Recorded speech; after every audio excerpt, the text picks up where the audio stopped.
Every content creator now is giving you the same recycled tips on how to build a personal brand, but they don't actually tell you what makes you sticky or makes you magnetic, whatever you want to call it. And this is really important because if you yourself don't understand how you're going to position yourself in your market, what makes you a category of one, you aren't going to win no matter how much content you produce, no matter how high quality the content that you produce is. And as a byproduct, you'll struggle to get lead flow and struggle to convince people to do business with you. So as a fellow creative who works with content creators for a living, this is exactly how I build a magnetic personal brand. Okay, so building a magnetic personal brand. There are 3 deliberate moves here that make people remember you and buy into you before you ever sell a thing. And this is how we do it.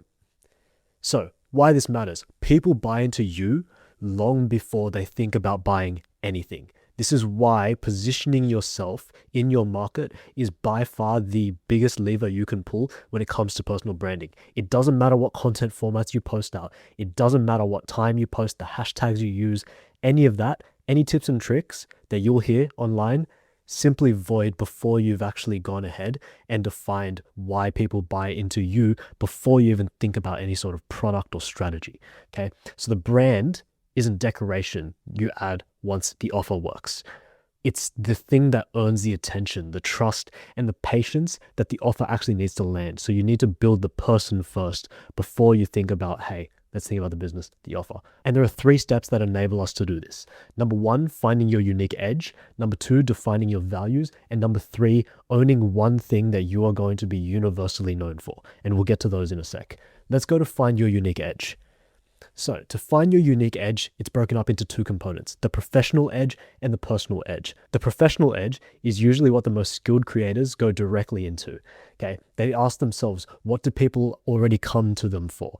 What can you do faster or sharper than everyone else that looks effortless to you, but is extremely hard for others? And number 3, the skill you'd keep refining even if nobody paid you. This goes a little bit into the Ikigai exercise if you're very familiar with that. That's the professional edge, and it's really easy to define that because you just have to think what you're good at. But this is the thing that goes underlooked by especially the business owner side, the personal edge.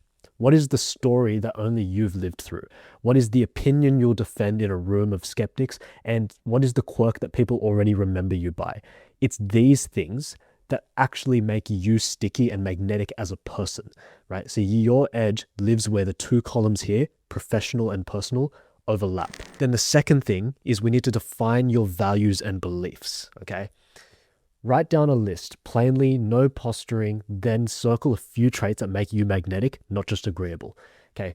Think about what your name actually stands for. I gave you one of playing the long game. Even more examples of this, I actually tell creators, create in your zone of genius. There's no such thing as a starving artist. Know what you're worth and give without expectation.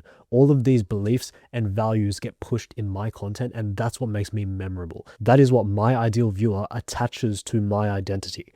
And this is important because if you're able to bring these forward, these are what your audience buys into. The product comes much later. Let me give you a thought on this. You ever see content creators with accents? That's actually one of the most powerful tools that you can use to brand yourself, because the association that you get with people from the same home country, same hometown, you automatically become top of mind for them, even if there are other people who are larger than you in that industry. So think about what makes you different and then lean into those things. It could be your accent, your background, what you're doing right now. Maybe if you're studying something, the degree that you're doing. If you're lifestyle focused, what kind of lifestyle do you want to lead and what do you lead right now? Again, you might not realize it, but this type of content is exactly what gets people to buy into you. It's not just the value that you provide to them. So break this down and be a lot more intentional with the way that you show up with your values and beliefs.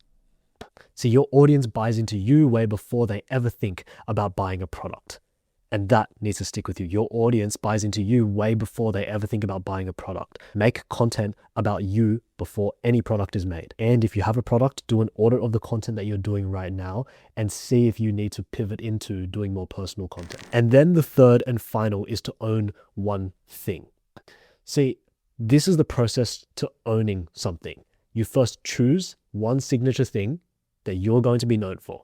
Then you test it, ship it out on repeat, watch what actually sticks with your ideal avatars. And then number 3, double down when one of them actually lands. Go all in, make it unmistakably yours. I want you to think of your favorite creators. Usually comedy creators tend to do this the best, But when one video goes viral, they double down on that exact idea, that exact hook, that exact personality trait, whether that be, again, a format, a catchphrase, a place that you always show up. Just pick one of them and continue to use that throughout your content. The biggest personal brands out there have found one thing that they are extremely memorable for. And yes, they did that through trial and error at first, but then they tested it, they doubled down on it. And then once they found that unique edge, every single time they show up in a piece of content, even if somebody else were to copy it from them, their audience knows that it's unmistakably the original creators. I'll give you a few examples. Think of Jake Singh and his think of Daniel Dalen's POV, and think of Vanessa Lee's a word that only exists in Chinese called yuanfen. All of these creators have found one thing that they can be known for. They tested it, they doubled down, and then they made it their icon. See, if someone copied your edge tomorrow, your name would still be the first thing that pops up. And that is the true test on whether or not you've made that form magnetic. Be that memorable and the thing that becomes yours to keep.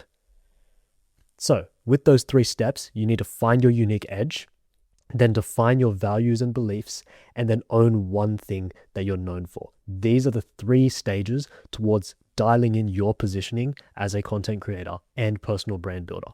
See, most creators actually get here by accident. They're years in and they get here by luck, but by virtue of you being here and being a lot more intentional with the way that you position yourself in your market, this entire process becomes a lot easier and grounded so that you can focus on what actually matters, making better content. So build your brand on purpose and not by chance.